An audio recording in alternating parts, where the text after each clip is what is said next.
What is going on, Tenant Crew? My name is Billy the Squid, and I just wanted to get this video up immediately after the forest video that I posted yesterday, just because they do go hand in hand. I usually try not to put guide videos this close together, but considering that it is for the same area, and I didn't want to stretch the last video out into a super long one, because this fight can take quite a while, depending on how well they want to behave with you.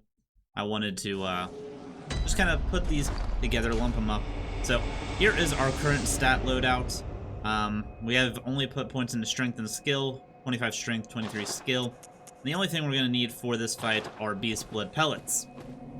So, moving on forward, assuming that you have done everything up until this point, you should be roughly where I am at currently. When we did this, we set the ladder, or the elevator down. I'm going to call that back up and make the run to the fight, and then jump directly into the fight. So this should be a nice and exciting adventure into the forest. Also, just for clarity's sake, we do have a +6 saw cleaver with full gems. All the gems that we have gotten, I have shown throughout the previous playthrough videos.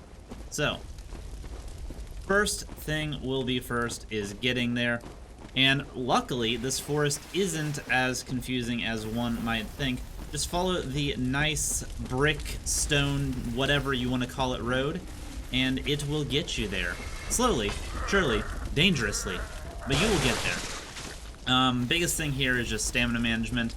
Whenever you come and start rounding this corner, you want to make sure you have a full stamina bar so you're able to sprint past all of these snacks. The big one will spit at you, so making sure you have full stamina to get around cover so that he does not hit you with the spit is a good thing. But they kind of have an animation that they go through, so you don't need to outrightly be concerned. We're going to hang up this segment, drop down, and then drop down here as well. There's a piggy right over here. We're just going to run right past Mr. Hamshanks and keep on trucking down the hill. Do not stop or turn around. You might think you're safe, but he has a tendency sometimes to charge down the path, and he has the potential to one-shot you. So just be aware of that. I have actually seen him come as far as down this way. So heal up. And it is time for the fight. So, first thing is first, we are going to go in here and get a big swing. They go through a summoning animation the first time you go through, so they will not be a threat. Make sure you have your saw cleaver extended all the way out, and let's get this show on the road, shall we? So the goal at the very beginning is run directly at this middle one, charge R2, and hit all three of them if you can, and then roll directly away.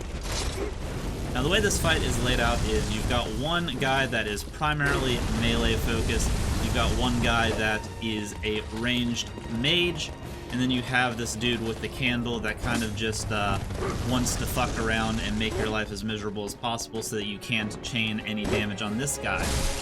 The biggest thing we're going to try to do here is whittle them down slowly.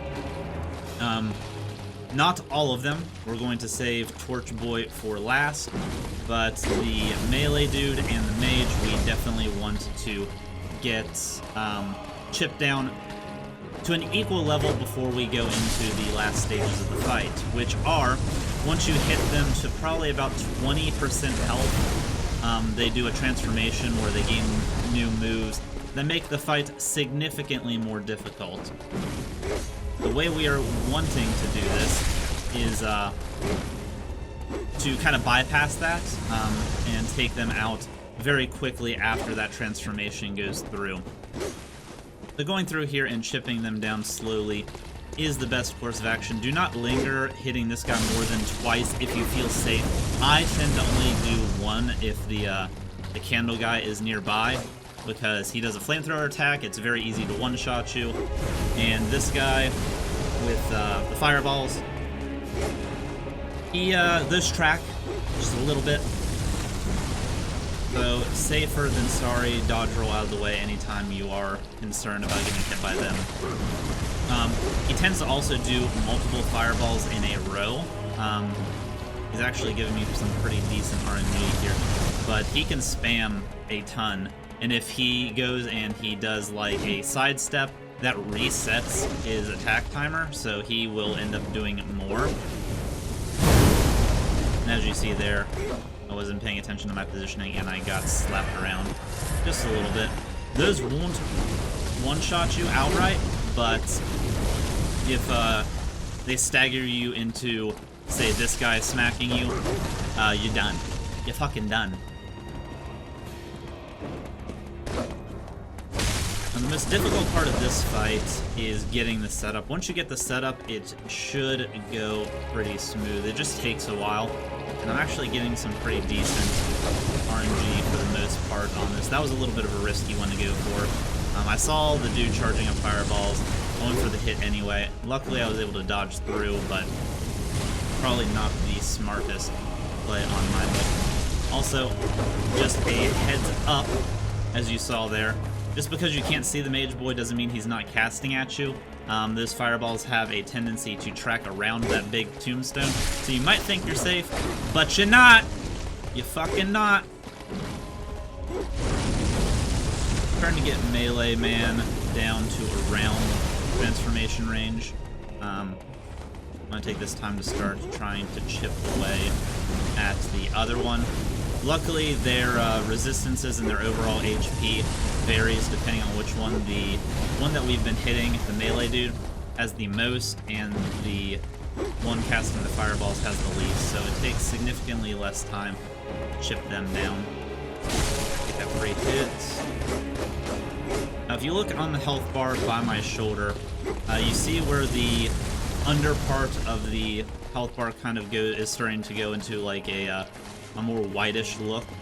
That is around where you want to get both of them. So I'd say Melee Boy probably has like 2 or 3 more hits on him, maybe. And we're just gonna have to get ranged Bella close enough. That was a whiff, if I've ever seen it.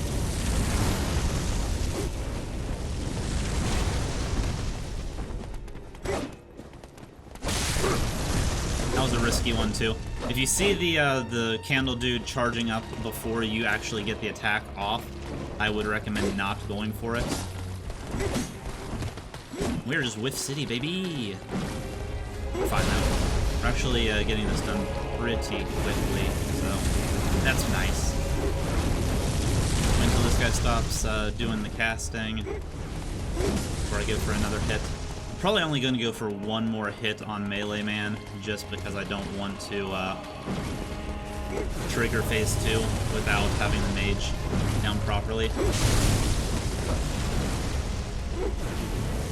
And I want to get the mage chipped down a little bit more, just on the off chance that what I do sets us off.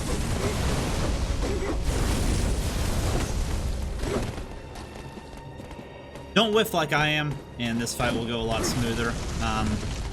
It's basically just a battle of patience. Take safe hits.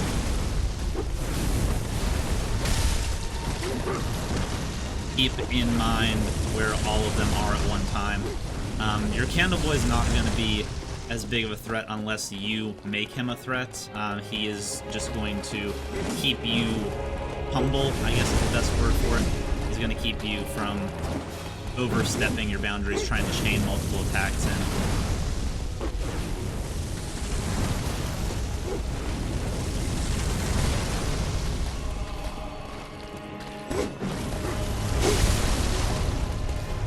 Another hit in there. You can run this other way around, but I find a clockwise rotation to be a bit safer in my book. Okay, that guy's probably got one more smack left.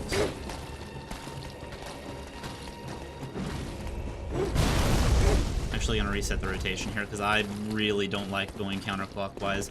Both routes are perfectly viable, I'm just more used to this way.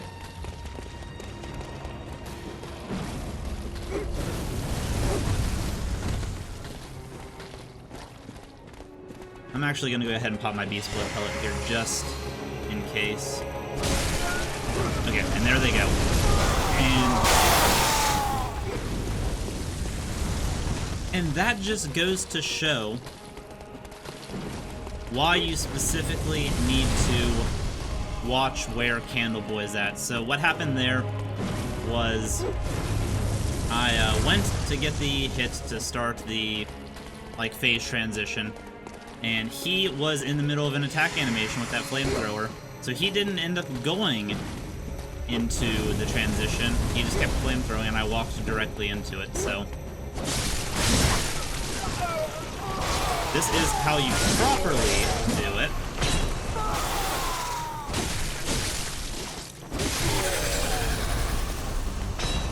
And then you just walk right over here. So you want to try to get them as close as possible. Then once the attack transition goes through, you finish off Melee Boy, run directly over to the mage, while the other dude, he will go through a buffing animation where he's putting flame on his sword. That is your time period that you need to kill the mage. If you don't, run to one end of the area, fight him over there, dodge past, go hit the mage, wait until he's semi-close by before you go and finish off the mage, because if you don't and he's left by himself, there's a chance that he'll do the big snake summon where it fills the whole area with giant snakes, and that's just a crapshoot that I don't know how to deal with properly. But as you saw there at the end, if you are semi-close to the mage whenever it dies, you can go straight to him. Most likely he'll do a dodge animation right off the bat. And then every time you R1 him, he will dodge to the side, guaranteed. And you just keep doing that over and over. He'll never get an attack animation in, and you will eventually finish him off. And at that point, you should have enough Beast Blood built up that it should not be an issue. But, like you saw, that fight is very nuanced. It's all based upon RNG, and you need to play it safe. I know some people will take throwing knives into that fight to trigger the phase 2. That way, there is no chance of the candle guy being stuck in an animation during the transformation, because that can really screw you over. If you can't finish off the melee dude and the mage by the time the other guy is done buffing, you're going to have a semi-bad time about it.